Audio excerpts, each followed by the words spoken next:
The regular season is over. I'm giving you my reaction to Bills Patriots and a quick look ahead to the Bills playoff opener against the Denver Broncos today on Locked On Bills.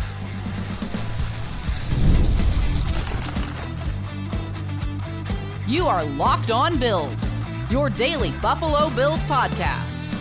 Part of the Locked On Podcast Network, your team every day. What's up, Bills Mafia? It's Joe Marino, author of the Herd Mentality Substack, co-host of the Locked On NFL Scouting Podcast, also the co-host of the NFL First Read Podcast, and I'm your host of Locked On Bills. Want to thank you for making Locked On Bills your first listen every day, and a big welcome and shout out to our everydayers. You know who you are. Those of you who never miss a single episode, I appreciate y'all being here very, very much. I'd also like to invite you to subscribe or follow for free on YouTube or wherever you listen to podcasts. We're part of the Locked On Podcast Network, your team every day. Today's episode is brought to you by LinkedIn. LinkedIn Jobs helps you find the qualified candidates that you want to talk to faster. Post your job for free at linkedin.com/LockedOnNFL. Terms and conditions apply. Well, folks, in an inconsequential game for the Buffalo Bills, after 60 minutes of play using the NFL rulebook, the New England Patriots scored 23 points, while the Bills scored 16. Because of this, the Patriots improved their record to 4-13, while the Bills finished the regular season with a mark of 13-4. No, not a victory Monday, but I have a hard time saying the Bills lost the game. The circumstances are pretty unusual coming out of this game, so I want to attack the post-game podcast by sharing some thoughts on the game and then really focus in on the path forward for the Bills in the playoffs. We know they're going to host the Denver Broncos in the opening round. So we'll start with some of my positive takeaways from the game. We'll get into my negative takeaways from the game, and then just a quick conversation about Denver as we set the tone for this week and for the beginning of this playoff run for the Buffalo Bills. Let's start right here. The Bills got out of this game healthy. No players went to the medical tent. There were no reported injuries during the game. Sean McDermott said afterwards that, knock on wood, didn't feel like there was anything to report, but you never know. The next day, guys wake up, maybe there's a bump or a bruise. But the Bills, from what we can tell, got out of this game healthy. And the Bills entering the postseason in good shape. You had two players with game day designations, Terrell Bernard with the quad. Didn't feel like that was super serious. He still practiced end of last week. And then you had Curtis Samuel, who was questionable, but he played in the game and played quite a bit. It feels like this team is healthy entering the postseason. You've got three players on injured reserve, and they're not super important players. So this team is in a good position health-wise. Changes fast, but right now, they're in good shape. I like that Josh Allen started this game. He extended his consecutive start streak to 115. I remind you that Jared Goff is number 2 with 55, and Baker Mayfield is now number 3 with 40. The lead is commanding, and I think it's an important thing for Josh Allen. He's played through a lot. I mean, this year alone, he's played through a broken left hand. He's played through a partially torn UCL. He's played through a lot. And for him to be able to go out there, take that first snap, hand the ball to James Cook, and get the heck out, I like that a lot. I like Von Miller getting his 6th sack of the season. That triggered a $1.5 million bonus for Von Miller. I like that James Cook went over 1,000 rushing yards on the season. It's back-to-back years of 1,000 rushing yards for James Cook. First Buffalo Bills running back to do that since LaShawn McCoy in 2016 and 2017.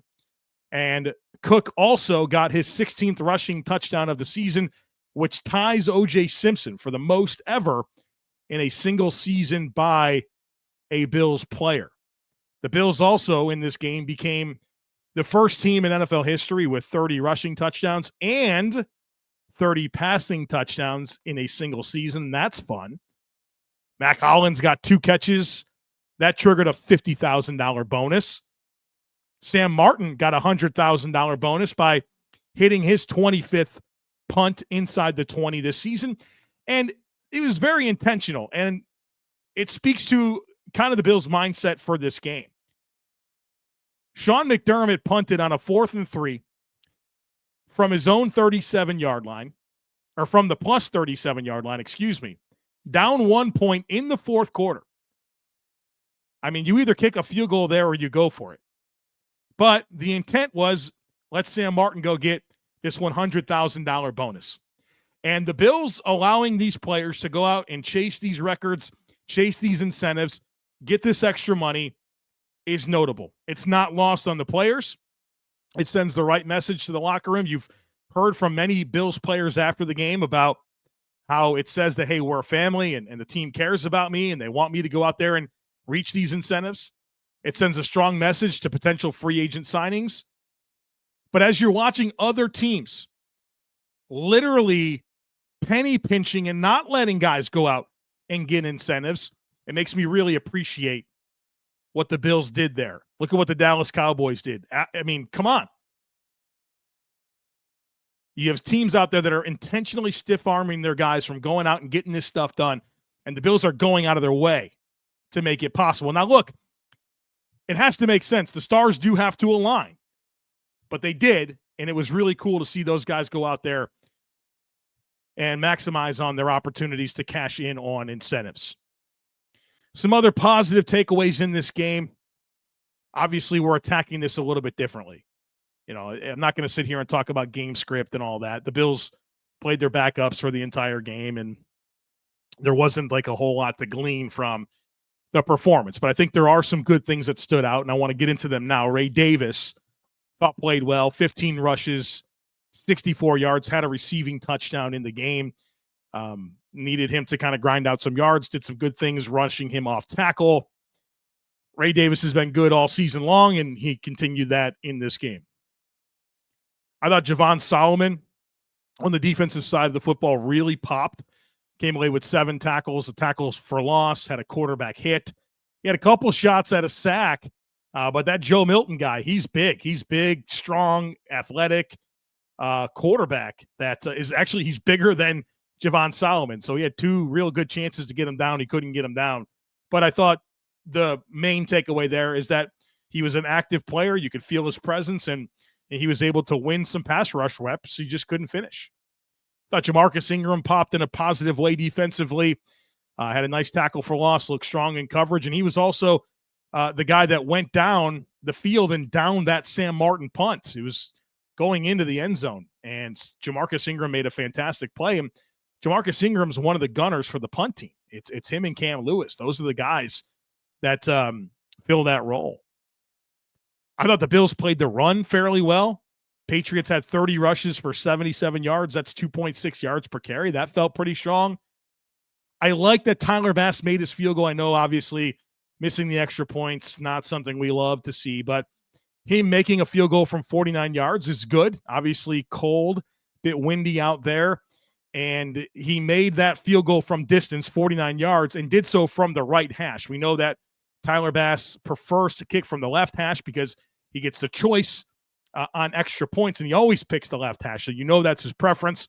So for him to be good outdoors in the cold, a bit of wind from 49 from the hash that he doesn't prefer, you like to see that. But ultimately, like Joe Milton, this backup quarterback for the Patriots, came in and balled out, right? A rookie late-round pick out of Tennessee. He balled out, right? He made some fun plays.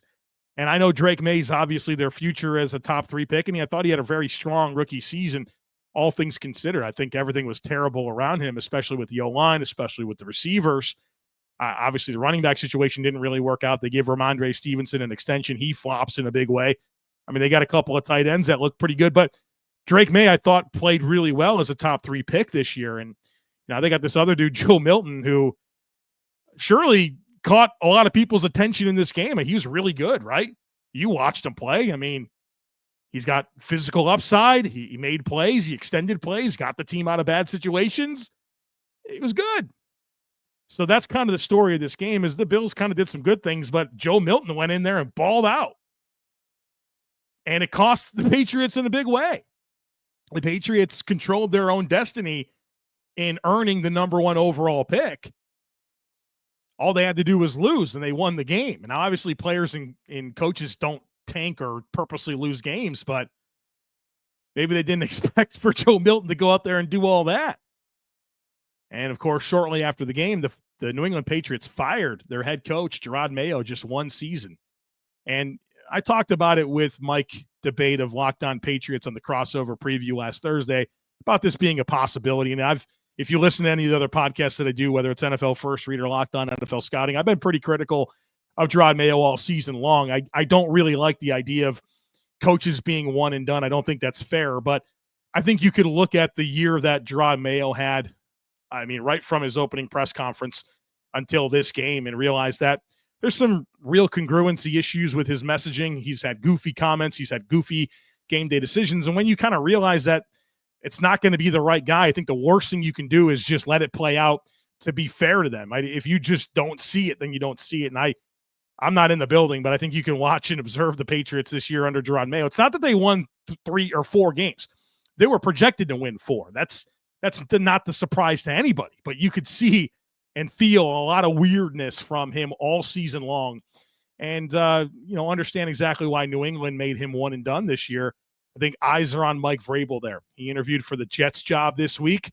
Obviously, longtime player. His son went to Boston College. You could definitely see this coming together, and the timing is pretty interesting. Right on the heels of that interview with the Jets, that Mike Vrabel could be the apple of the eye of Robert Kraft to make him the next head coach of the New England Patriots. All right, coming up here on the other side of it, I want to get into some things that maybe weren't as strong. So we'll talk about that here on the other side of it. Folks, be sure to stick with me.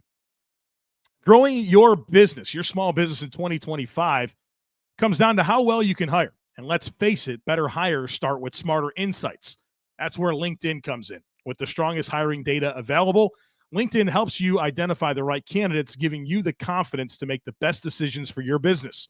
I've used LinkedIn Jobs myself, and I can tell you it's a game changer when it comes to hiring the right fit. Small businesses are wearing a lot of hats, so every hire is crucial. LinkedIn gets that. That's why they connect you with the best candidates using data that you won't find anywhere else.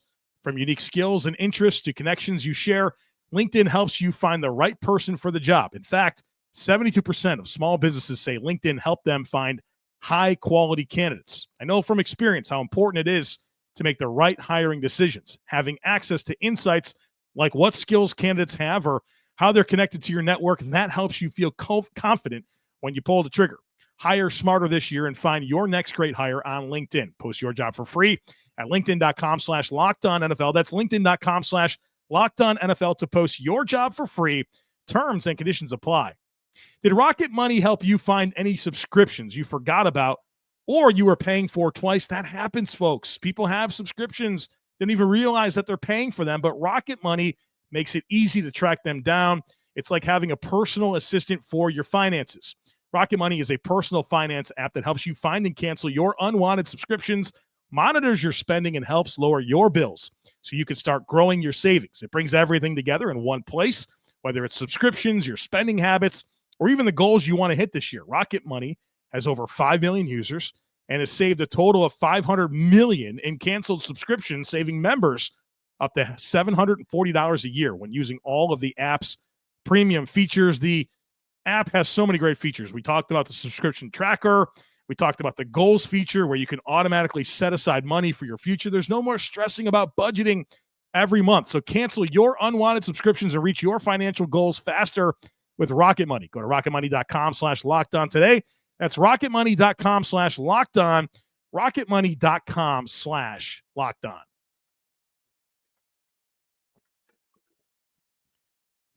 Welcome back, folks. Let's talk a bit more about this Patriots-Bills game. And while there's a lot of inconsequential things that happened in the game, I think there were 3 things of significance that the Bills were looking to figure out.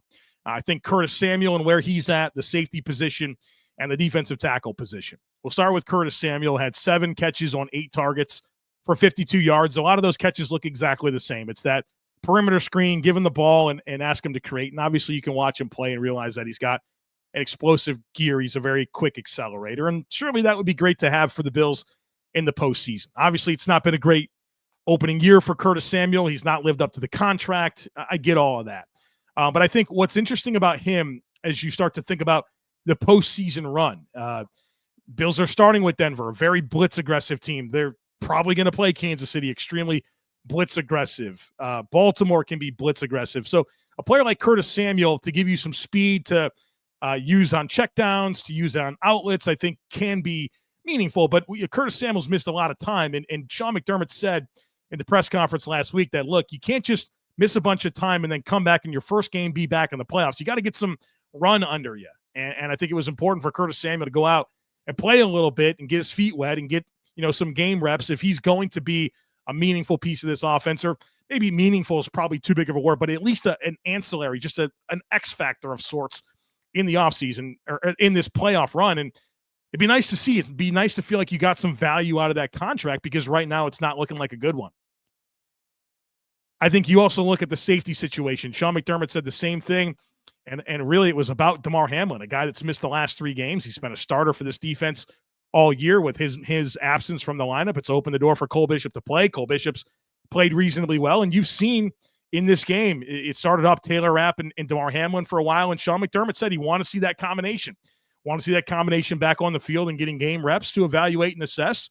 And you also saw some Damar Hamlin with Cole Bishop, and of course, you saw Cole Bishop and Taylor Rapp for the last couple of games.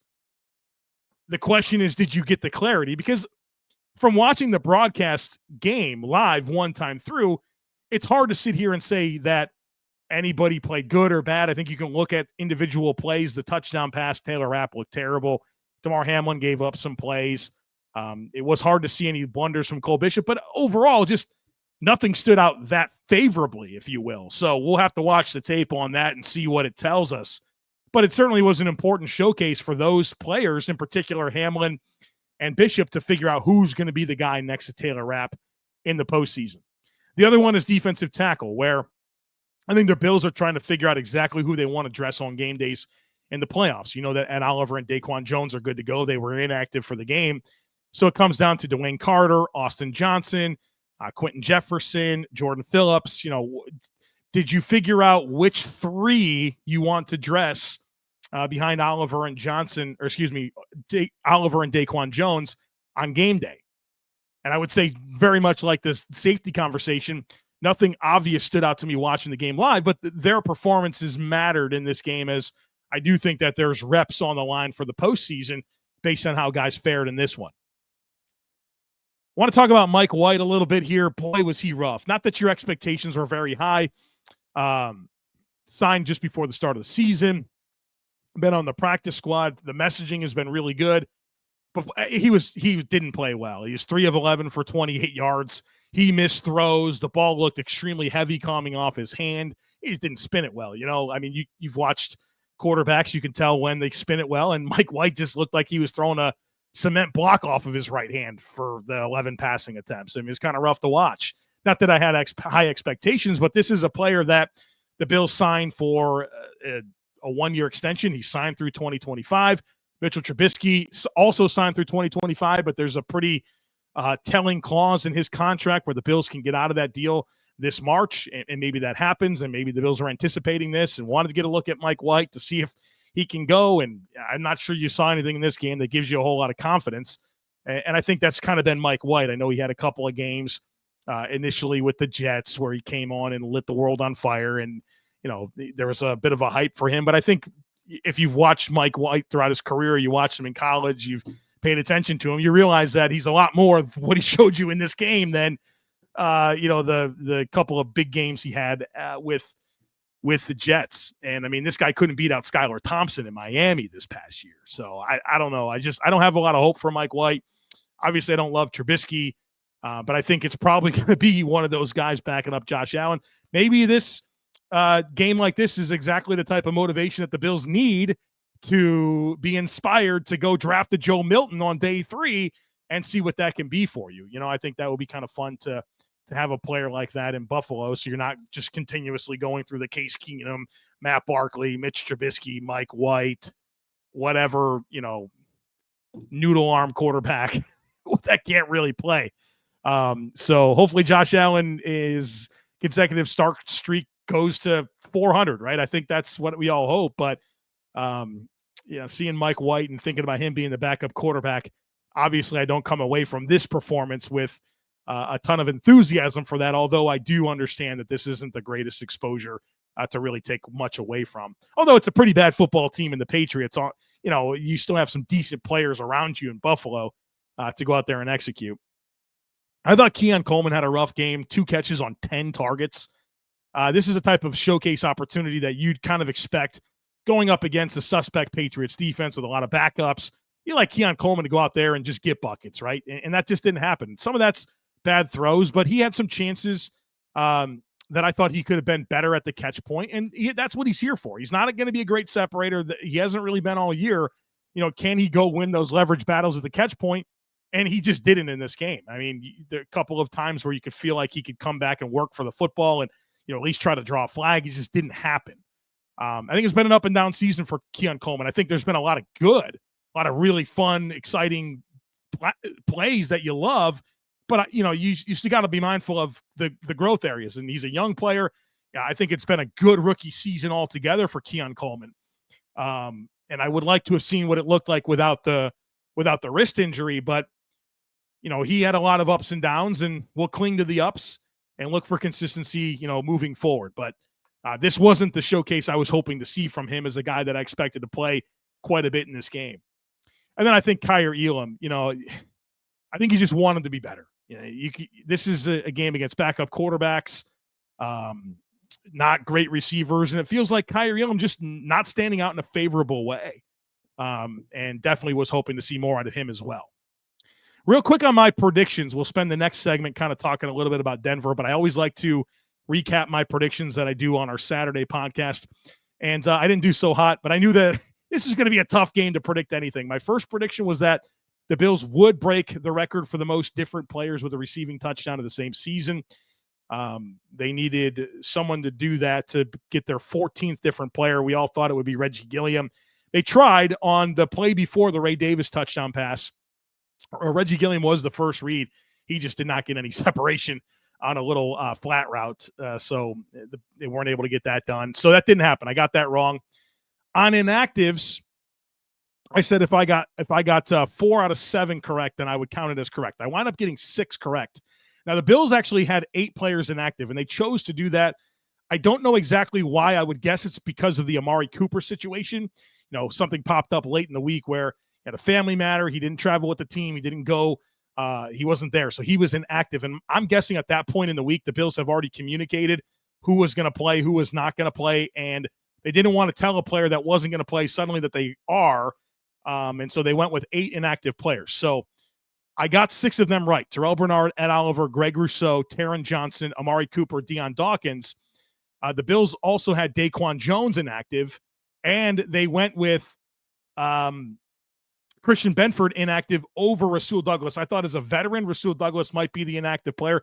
He actually started the game and played a few snaps before giving way to like the Jamarcus Ingram, Kyer Elam cornerback tandem. But I think that says a lot about Christian Benford, that as the young player, they had him as the inactive one.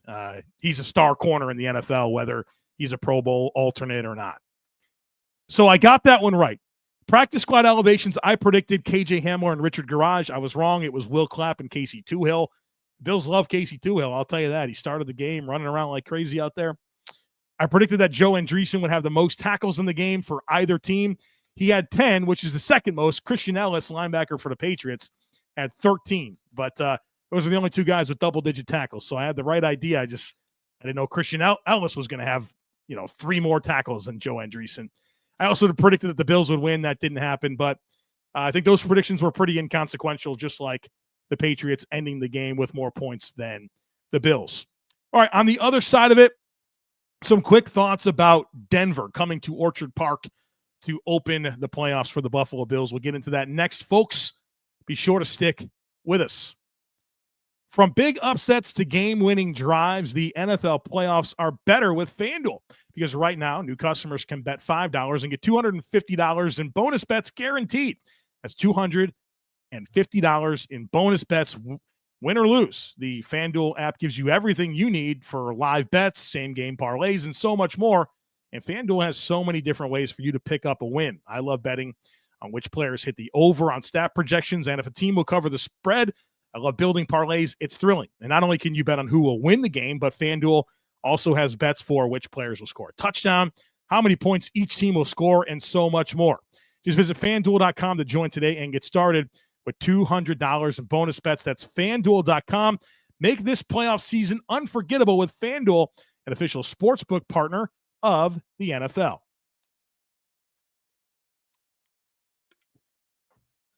Denver Broncos are coming to town, folks. That's who the Bills are hosting in the opening round of the playoffs. As of the recording in this podcast, I don't know what time or date that game will be. It'll either be on Saturday, Sunday, or Monday night. I don't know what time. When you're listening to this, you probably do know, but I'm recording this between the end of the 4:25 slate of games and Sunday Night Football between the Vikings and Lions. So I don't know what time the game is going to be. I do know that the Bills are hosting the Denver Broncos. So some quick thoughts on Denver, and we'll obviously do a full primer. We'll do crossover Thursday. We will get ready for this game. But just some quick thoughts on Denver, as we know that's who the Bills are opening up with in the playoffs. They're 10-7. Their 10 wins came against the Bucs, Jets, Saints, Panthers, Falcons. They beat the Raiders twice, the Browns, the Colts, and then they beat the Chiefs reserves in Week 18. Their 7 losses come to the Seahawks, the Steelers, the Chargers, the Ravens, the Chiefs, the Chargers again, and the Bengals. So that's their resume of wins and losses. Looking at their EPA, expected points added, I think it's a great metric to assess how good a unit is. They're 16th in offensive EPA, 19th passing, 13th rushing, and those numbers are entering Week 18. So that does not factor in anything that happened in Week 18. Obviously, the quarterback is a rookie. It's Bo Nix. Was the 6th quarterback drafted out of Oregon, and he was a rookie starter. He had a pretty strong rookie season altogether. I thought he got better as the year moved along. He's a player that I liked pretty good coming out of the draft. I thought he was a perfect fit for Sean Payton, and I think it's really developed quite well this season. They do a good job working in the play-action game, vertical passes. They have pretty good screen game. That's a large part of what they do. They throw the ball. They got Cortland Sutton, a big-bodied X-receiver, and then it's just a bunch of ancillary pieces, right? It's not like they have these like high – Cortland Sutton's like their high-volume guy in the passing game, but they'll sprinkle in Deuce Vele, big-bodied guy, Marvin Mims, who's kind of an explosive player. Couple of tight ends that they'll throw the football to. It's a unique situation. Troy Franklin, a rookie out of Oregon that was Bo Nix's go-to guy with the Ducks. So, you know, they have a decent rushing offense, but it's certainly not like upper echelon. It's not based on one guy. They feed the ball to a bunch of different backs. Javonte Williams has kind of been a bell cow for them, but really hasn't been over the last couple of years since his injury. So they get a bunch of different guys involved, and I think they win with the play-action game. You know, Bo Nix can run. He's a kind of a dual-threat quarterback. He's got that gamer mentality to him, right? Just kind of figures it out, like high-leverage moments, you know, just can create and make throws. You know, I think he's been pretty impressive. Now, there's still plenty of rookie moments where there's missed throws or, you know, he tries to do a little bit more than he can and still kind of learning what he can and cannot get away with. So there's a balance there, but I think mostly I'm impressed with Bo Nix as a rookie. Now, coming on the road against Josh Allen in the playoffs in Buffalo, like, let's go. But he's no slug of a rookie quarterback. He looks pretty good. Defensively, that's kind of the name of this team. That's why they're here. That's why they're here. They've had a good year for Bo Nix, but this defense is the story of this team. Number 1 in EPA per play, 1st in EPA per pass, 4th in EPA per run. They're arguably the best defense in the NFL.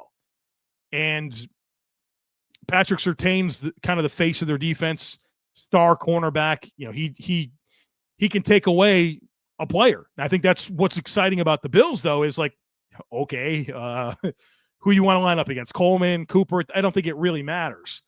So I think a player like him is somewhat minimized against Buffalo because it's not about Stephon Diggs going out there getting 15 targets, right? I think that's kind of the beauty of exactly how the Bills are set up. If this was last year's team, you would say, well, crap, they're going to take away Diggs. I guess Gabe Davis or whatever is going to have to make the plays.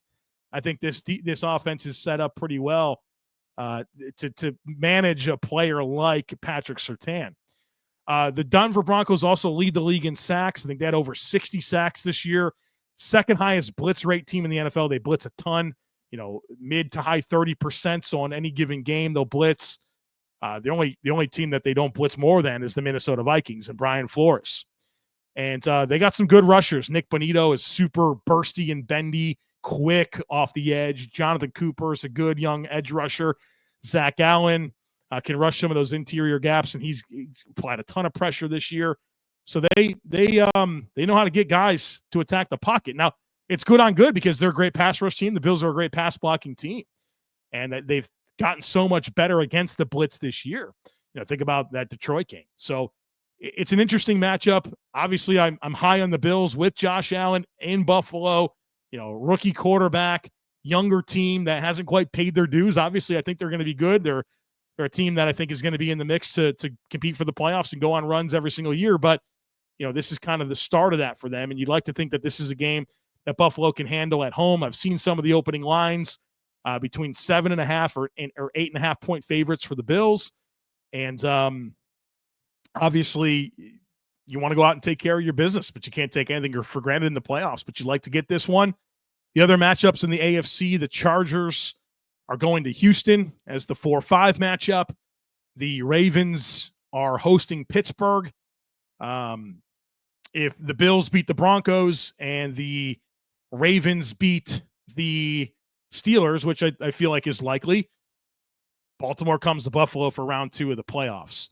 The only way that Buffalo avoids Baltimore in the playoffs is if Pittsburgh can beat them. And I don't think anyone's high on Pittsburgh.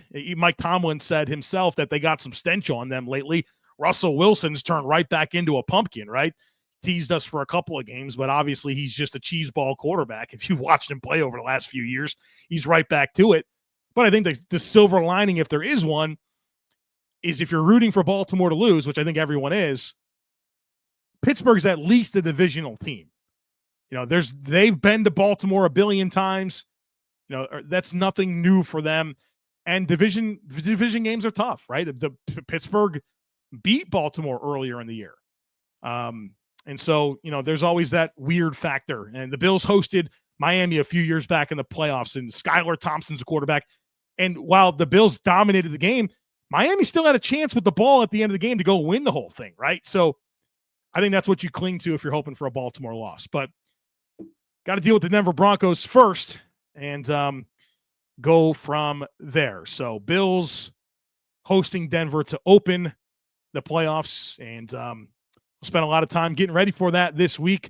Obviously, if the game's on Saturday, that kind of changes the flow of the content this week. So I'm not going to commit to any specific thing on any specific day, because if this game's on Saturday, that doesn't really work for our normal rhythm of the week. So head on a swivel here, folks. One thing you're getting is a podcast from me every single day, just the topics and what we're going to do on what day, a little bit up in the air. All right, folks, that's it for today. If you see the shirt here, I got the We Have JA17 and you don't, you can get your own, herdmentalityshop.com, or click on the link in today's show notes as well. All right, folks, big week ahead. Playoffs are here. Buffalo's Run 2024 version. Can't wait to navigate that with you here on this podcast. So don't miss anything. Make sure that you're subscribed. Would love it if you took a second to rate, review, and share the podcast. Have a great rest of your day.